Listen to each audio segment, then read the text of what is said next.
Good day mga kasweldo. Welcome back to our channel. Alam mo ba na may increase na naman ang SSS pagdating ng 2025?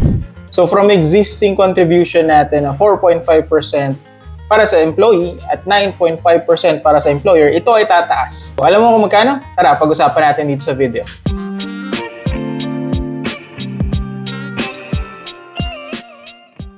So yun nga mga kasweldo. So before tayo pumunta dun sa actual computation sa Excel at yung ating memorandum na schedule ng release ng SSS, huwag niyo muna kalimutang mag-like and subscribe sa ating channel. So ito yung schedule na release ng SSS para sa implementation nila ng increase ng contribution. Okay, so dito sa picture na pinapakita natin, unang-unang year na meron dito is 2019.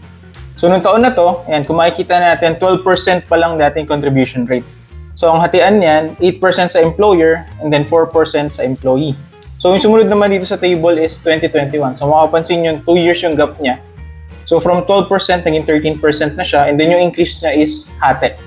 Meaning, yung employer, 8.5% na and then 4.5% naman na yung employee. So, tumaas din yung minimum tsaka yung maximum nito. No? So, yung minimum na pwedeng mag-contribute is 3,000 while 25,000 naman yung maximum. So, yung last year, 2023, so ito na yung increase na receive natin. From 13%, nag-increase na naman ng 1%, which is ngayon 14% na. And then, ang naging hatian nito, mostly yung employer yung dagdagan. So, naging 9.5% na siya compared sa dati na 8.5% lang. And then, retain lang yung contribution ng employee, which is 4.5%. And then, dito din sa year na to, kung mapapansin nyo, tumaas din yung monthly salary credit. Okay, so yung minimum natin 4,000 na and then yung maximum natin is 30,000. And then ito yung next year na naka-schedule, which is yung sa 2025. Ayan, so magiging 15% na daw yung contribution natin sa SSS.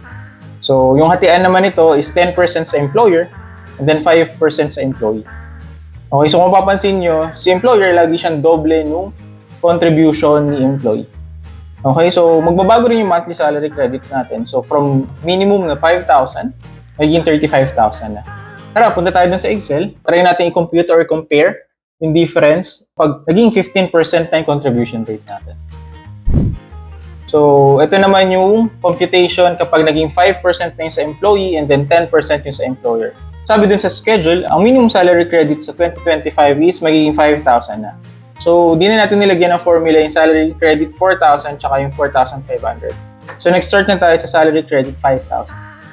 So, kung i-multiply natin yung 5,000 na monthly salary credit, ang magiging contribution or SSS employee contribution ay 250.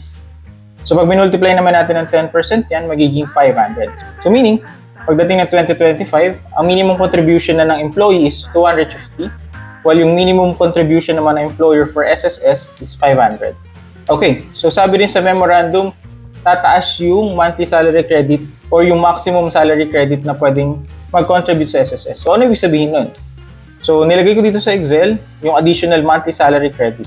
From existing 30,000 yung maximum salary credit, so magiging 35,000 siya. No? So, kung titignan natin, kung maaabot natin yung maximum salary credit na 35,000 pagdating ng 2025, magiging SSS employee contribution nyo is 1,750. So, ito na yung maximum contribution nyo for SSS. Pagdating naman sa employer nyo, magiging 3,500. So, yun na yung 10% ng 35,000 monthly salary credit.